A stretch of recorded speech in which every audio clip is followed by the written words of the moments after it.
o medo focando no meu estômago, eu quero tudo ao mesmo tempo. Eu não estou mais tentando evitar esse processo. Eu quero agora ultrapassar esse processo. Haja yoga, haja kung fu, haja exercício físico.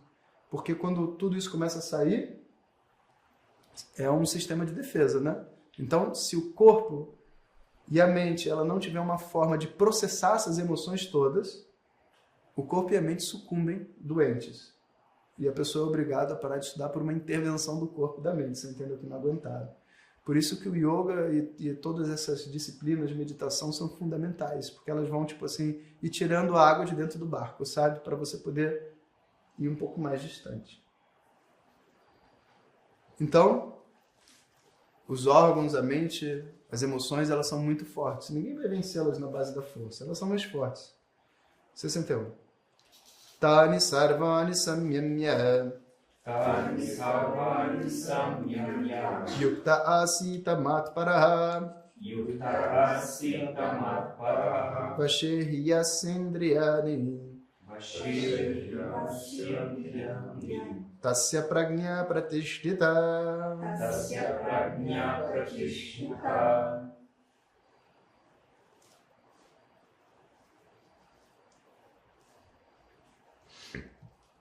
Então, a pessoa então que consegue vasha estabelecer a maestria sobre os seus órgãos de percepção, sobre a sua individualidade, ela é considerada uma pessoa de conhecimento firme. Tani sarvani samyamya yukta asita matparaha. Então, aqui ele está fazendo uma metáfora de uma atividade, que é a atividade da meditação, que é a pessoa inteira, yukta, asita, ela senta, tendo a mim como o objetivo da sua mente, matparaha. Sentado inteira, como? Tani sarvani samyamya. Mantendo todos a sua individualidade, todos os detalhes dessa individualidade, todas as peculiaridades emocionais, necessidades, etc., na sua mão, sob controle. Mas essa é uma metáfora que mostra uma atividade muito importante nesse processo de se conhecer, que é a meditação, mas fala também do processo que está acontecendo, né? De quando você faz esse processo de contato interno, que eu acabei de descrever, o que acontece é que todas essas emoções, elas voltam para a sua mão. Elas passam a ser suas, elas estão no seu controle. Se você consegue, entre aspas, superar o medo passa a servir você. E o medo se torna uma coisa importantíssima. Porque o medo mostra para você os momentos onde você tem que tomar cuidado. Então, quando o medo vem para mim é uma bênção. Poxa, eu estou com medo, significa que essa é uma situação importante e que talvez eu não esteja dando a devida importância. Aí eu pego o meu medo para agir, para me preparar para aquela situação. E quando eu estou com raiva, eu sei, putz, tem alguém ultrapassando meus limites. E a minha compaixão por essa pessoa não vai me deixar fazer o que tem para ser feito. Por isso, meu sistema me dá raiva, para eu poder agir sem compaixão e poder fazer o que precisa ser feito. Eu pego a raiva e uso. Vocês estão entendendo? Nenhuma dessas emoções se torna negativa. Elas se tornam, na verdade, seu vibhuti. Você sabe agora para que cada uma serve. Ela está no seu cardápio de cores, aí como é que se diz? Paleta de cores, para a pintura da sua vida. Então, essa pessoa, ela mantém todas as sua individualidade sob controle e se senta, tendo a mim como mais alto. Isso também traz um outro símbolo muito importante, que é assim, essa independência, né, das coisas e do mundo à nossa volta. Porque quando a gente mergulha nessas necessidades, nessas emoções e tudo mais, a gente começa a desenvolver internamente uma força. Uma força por simplesmente ser aquilo que eu sou, de ter as minhas convicções, os meus gostos, de ser esse personagem, né? E essa força, então, ela se reflete na forma de uma integridade. Sabe, o corpo, a mente, a fala, as ações, tudo começa a ser um reflexo dessa força que a pessoa vive, né? Isso tudo é uma coisa criada com base num reconhecimento de quem sou eu. Quem sou eu não Atma? Quem sou eu enquanto esse personagem? Né? Então a pessoa ela entra num processo de se descobrir enquanto pessoa dentro desse mundo. É uma etapa muito importante. Então, que nem quando a gente faz lá o trabalho do camp, né? Descobre lá no Enneagrama, qual é o seu número? A pessoa fala, sou um 4. Chora a todo momento. Pronto. Agora eu posso ser um 4 ainda melhor. Porque antes eu era um 4 achando que eu tinha um defeito. Né? Agora eu sou um 4, sabendo que eu sou um 4 e tenho um propósito de eu ser um 4 e eu não sou pior nem melhor do que ninguém, porque cada um tem um número e todos são ruins. Então pronto. Então agora eu posso mergulhar dentro daquilo que eu sou. E eu começo a ter uma força. A minha sensibilidade se torna a minha força. Eu tenho uma função dentro da sociedade. Começa todo um trabalho. Compreende? Então, para essa pessoa, o conhecimento é firme. Prosseguimos. Dhyayato vishayan pumsaha Sangasteshu pajayate Kamarka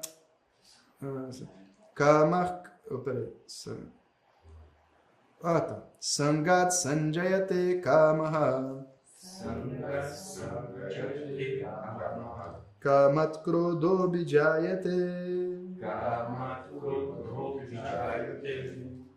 Então agora ele fala assim, eu já defini quem é o sábio, ficou bem claro como que é a atitude mental dele, como que ele construiu o seu entendimento, como que ele lida diante das pessoas, diante das ações.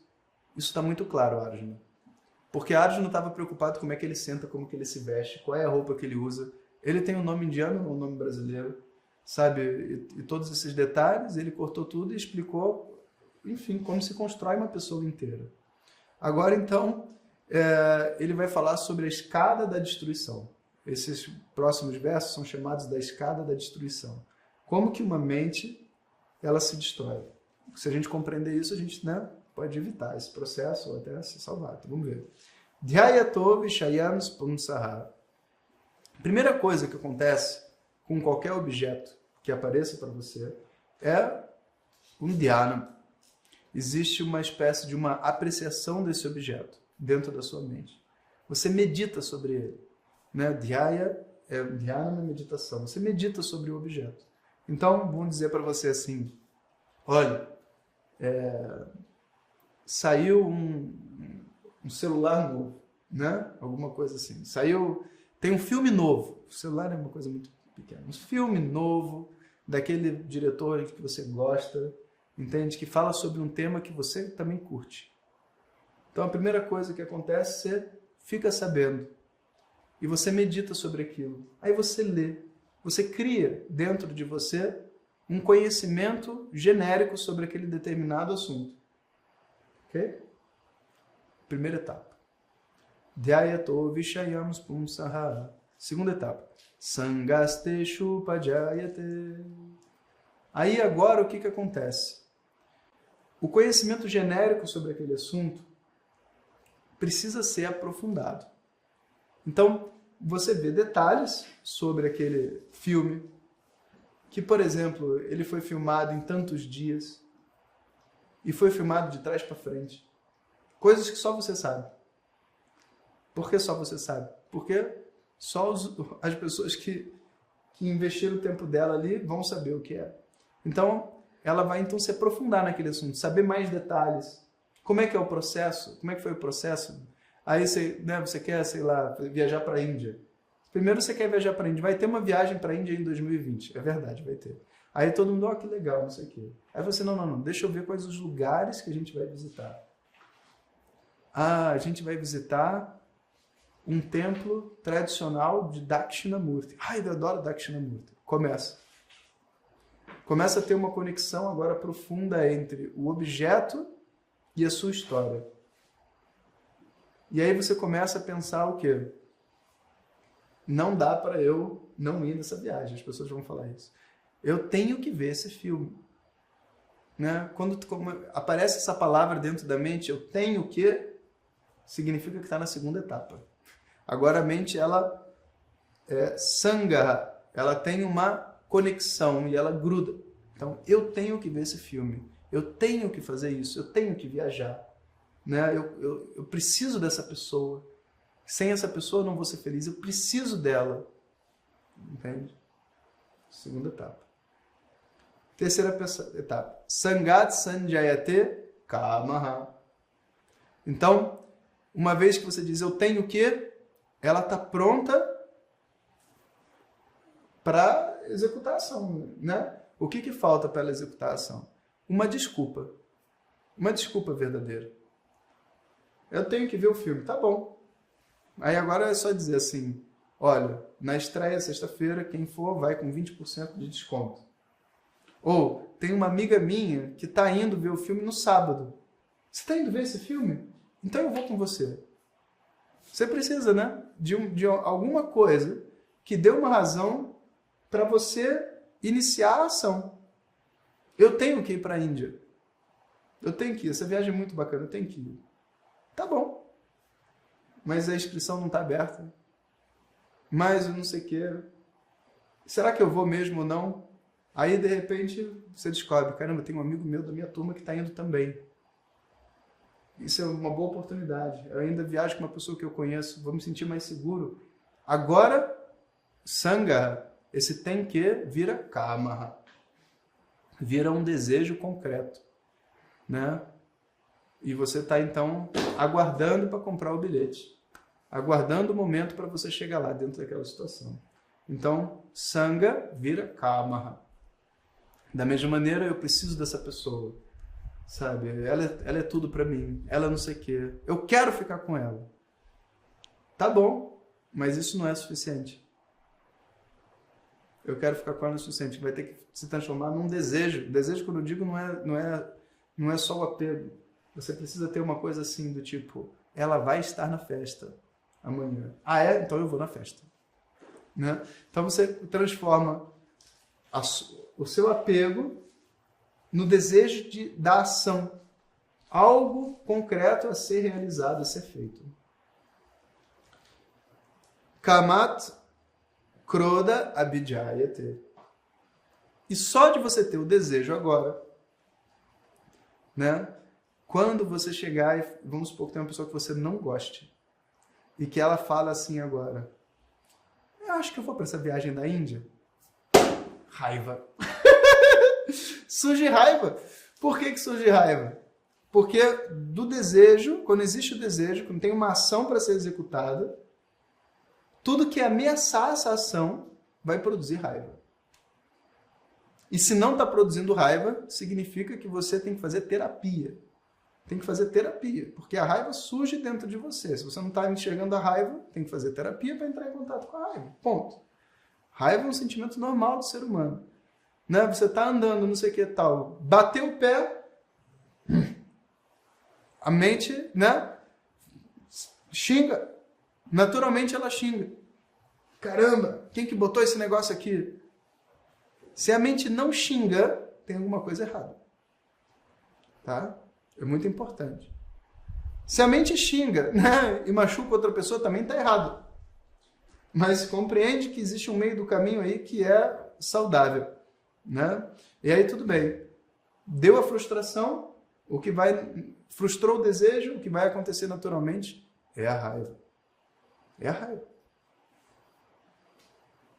Então, a expressão, né, a expressão da raiva, quais são as emoções fundamentais? Você sabe? Raiva. Já vou ajudar. Raiva. Próximo. Medo. Próximo. Tristeza. Próximo. Inveja? Não, inveja não é fundamental. Alegria. Não, eu estou falando das negativas. Raiva, medo, tristeza. Angústia.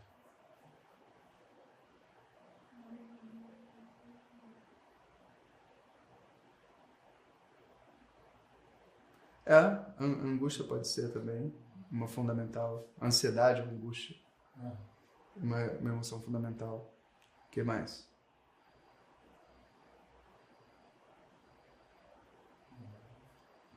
Existem vários tons delas. Vários tipos de tristeza. Vários tipos, né? Você tem vários tons para essas emoções. Mas a gente falou algumas só para a gente entender. Todas essas emoções, elas são naturais da mente. São naturais da mente. Então, insegurança não é uma emoção, nem a carência é uma emoção. A pessoa carente fica ansiosa. A pessoa carente fica triste. Carência não é uma emoção. E se você não te dominar isso dentro de você, você não vai poder dizer esse conhecimento é meu. Você está entendendo? Porque você está falando que está sentindo carência. Ou seja, você está sentindo raiva e não sabe o que está sentindo. Isso é um perigo. Uma pessoa sentindo raiva que não sabe o que está sentindo, falando que está carente, é louca. Você está entendendo? Do ponto de vista do conhecimento, é uma pessoa louca. O que você está sentindo? Estou sentindo que eu preciso viajar. O que ela tem? Ciúmes. Ela não tem nunca como resolver o problema. Nunca. Zero chance de resolver o problema. Zero. Ela sabe o que ela precisaria do mundo para não estar sentindo o que ela está sentindo. Mas ela não sabe o que ela está sentindo, ela não tem como resolver. Insegurança, mesma coisa. Ciúme é uma emoção fundamental, sim, mas não é... Existem algumas formas do ciúme acontecer que, de algumas formas, ela não é fundamental. Ela é construída, entende? Então, a inveja e o ciúme como uma única coisa é uma emoção fundamental, mas ela também pode ser construída, por isso eu não botei. Então, quando você observa a mente, ela possui dentro de si essas emoções fundamentais. E essas emoções fundamentais todas, não só Krodha, nasce com a frustração do desejo. Frustrou o desejo, essas emoções fundamentais, elas então pulam dentro da mente. E aí? E depois disso? Krodha, próximo verso. Krodhat bhavati sammoha. Sammohat smriti vibramaha. Smriti Bramshat Buddhinashat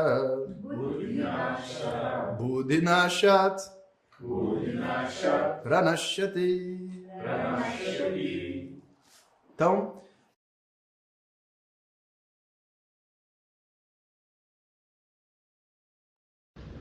Tatiane, boa pergunta. Vou perguntar pro Aldo, que ele tem um contato lá. Eu vou ver, te falo. Tatiane, liguei para ele, disse que segunda-feira ele tá aqui instalando o aquecedor, tá?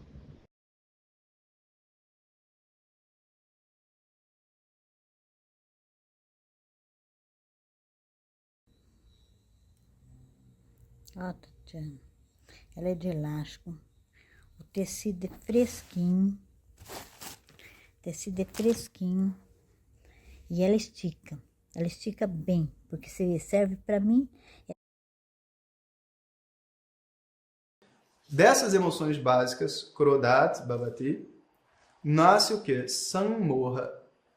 Sammoha são todas essas, carência, insegurança, isso tudo é chamado de Sammoha. Fantasias, ilusões. Ou seja, eu estou com medo e digo, você está me desrespeitando. Eu estou sendo desrespeitado. Eu fui abandonado por você. Desrespeitado. Desrespeitado é uma ação, inclusive é um particípio. Estou me sentindo desrespeitado. Como é que você pode se sentir uma ação? Você não diz, eu estou me sentindo o quê? Dirigindo. Você não fala isso. Estou me sentindo tomando um sorvete. Você não diz isso.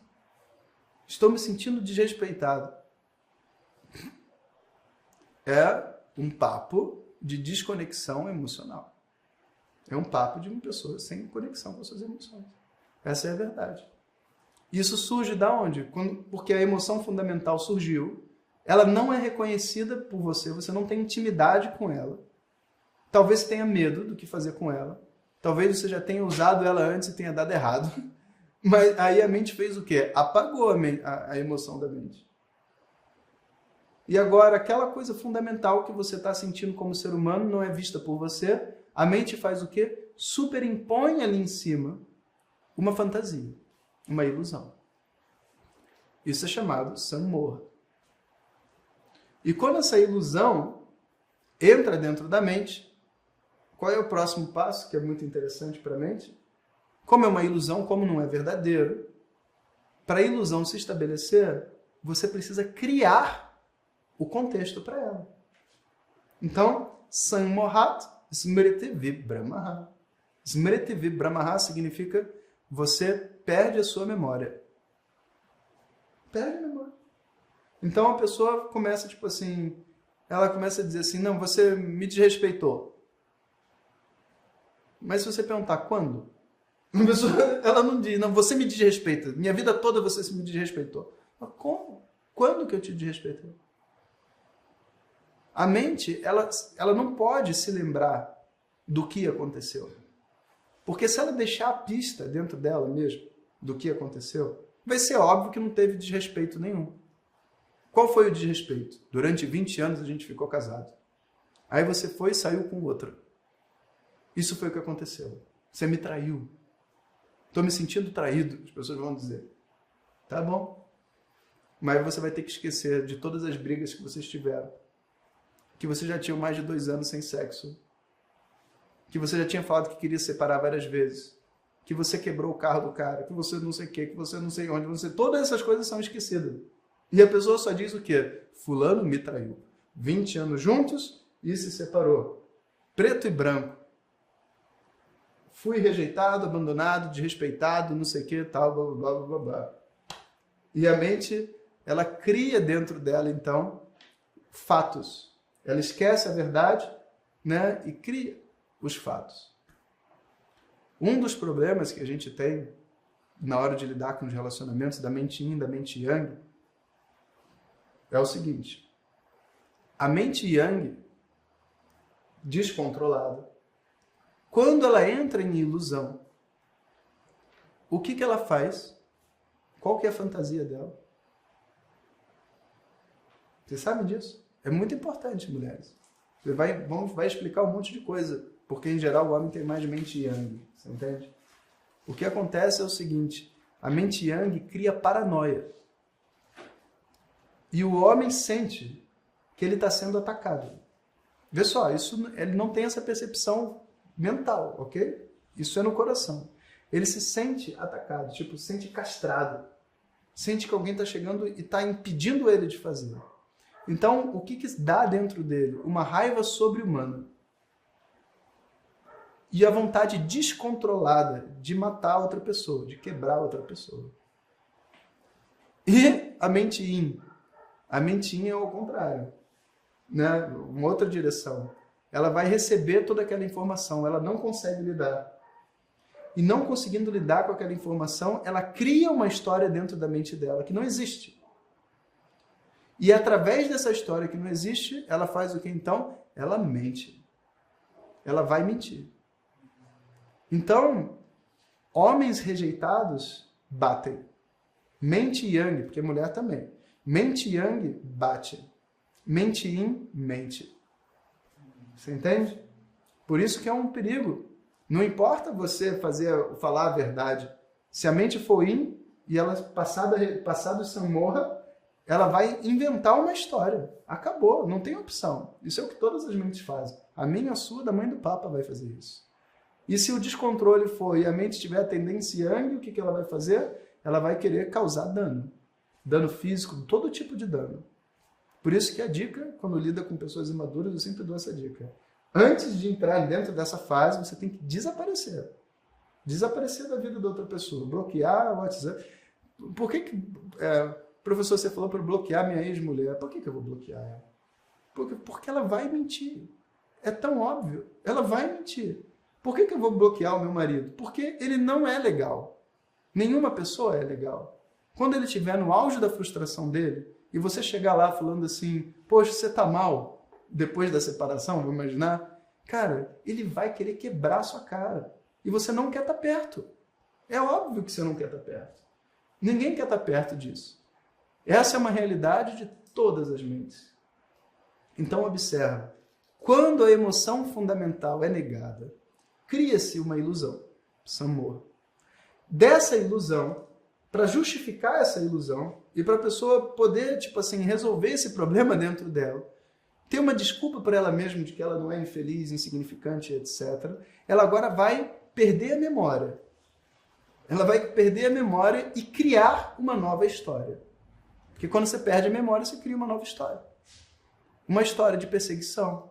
Uma história de que desde o início você nunca gostou da outra pessoa. Pô, passou bem 20 anos. No 21, a mulher se apaixonou por uma outra pessoa, né? E a vida seguiu. Se apaixonou por outra. O que você pode fazer? O cara se apaixonou por outra mulher. A mulher se apaixonou por outro homem. E seguiu outro caminho. Os 20 anos são esquecidos. E todo foi um tempo jogado fora da minha vida.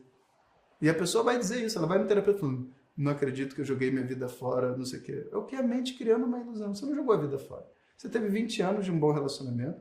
No último ano, né, o karma mudou. É a realidade, o karma mudou. E te deu muita raiva, e te deu medo, te deu um monte de coisa, sabe? Todas as outras coisas são samorra, são ilusões da mente. E vamos ver o que acontece depois que você cria. Smriti Brahmshat Buddhinashaha. Uma vez que você criou a história, uma história que não existe, e defende essa história dentro da sua mente, você tem a destruição do seu intelecto. Porque o intelecto não pensa mais. Ele parou de pensar. E você fala, né? Você fala para a pessoa assim, você fala para ela, e aí, você vai na festa? Fulana vai, se fulana for, eu não vou. Mas o que a fulana tem a ver com você? Se a fulana for, eu não vou, nem adianta me insistir. Esse tipo de postura mostra que não existe pensar, não existe intelecto. Buddhinashaha. O intelecto morreu. Se eu encontrar o novo namorado da minha namorada, adolescente tem muito isso, eu vou matar ele, eu vou quebrar esse cara. Eu não quero encontrar com esse cara. Melhor eu não encontrar. É um discurso de uma pessoa que não está pensando, né? Pensa bem. Buddhinashaha. O intelecto morreu. Não existe mais. Existe ali agora só um conjunto de emoções e instintos. Nada mais do que isso. A única coisa que está vivendo ali dentro. Não tem um ser pensante. Entende? Pô, se a mulher não quiser viver com você, se a pessoa não quiser estar com você e quiser estar com outro, você não quer que ela seja feliz, que ela vai e viva com outro. Não, ele roubou ela de mim. Roubou, botou um saco preto na cabeça e falou assim, venha cá, agora você não vai mais sair com ele, você vai sair comigo. Pessoa, para concluir que alguém roubou alguém de alguém, não pode pensar. Buddhinashaha. O intelecto morreu. Não adianta você conversar com uma pessoa que não quer pensar. Isso é uma outra lição a ser aprendida. Quando Buddhinashaha, você não discute. Por quê? Porque a pessoa não está pensando. Para que você vai discutir? Uma pessoa que não pensa. Existe aquele argumento, né, dos dinossauros. Swami Dayananda perguntou para um outro mestre que defendia que a Terra foi criada 2000 anos atrás. Tem mestre não, né? Qualquer coisa aí. A Terra foi criada 2000 anos atrás. Aí o Swami Dayananda perguntou, mas cara, mas tudo bem que isso seja verdade, mas e aí como é que vocês explicam os dinossauros? Porque os dinossauros, né, a gente tem exame de carbono aí, milhões de anos atrás, se retrata milhões de anos atrás, está provado pela ciência. Como é que vocês explicam o dinossauro? Que foi? Que foi? Se Deus criou o mundo inteiro, Deus criou o ser humano, criou tudo, ele não pode ter criado uns esqueletos de dinossauro também? O que você fala? Vamos tomar um chai. Não dá pra gente conversar. Não tem diálogo, porque não tem intelecto. Se não tem intelecto, não tem diálogo. Não tem nada a ser feito. E aí, o final da escada da destruição. Buddhinashat